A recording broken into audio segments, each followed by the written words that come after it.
Hi everyone, welcome back to Wake&Tech. Today in this video, we are learning how you can easily and successfully log out of the UpScrolled application using your smartphone. Logging out of UpScrolled is super easy. First of all, launch open your UpScrolled application on your device and log into your account. Once you're logged in, go ahead and click on the human icon or the profile icon at the bottom right corner to open up this menu.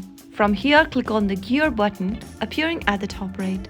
Now after you see this settings menu, scroll all the way down and look for the logout button. Once you find logout, tap on it and you'll be logged out of your UpScrolled account super quick.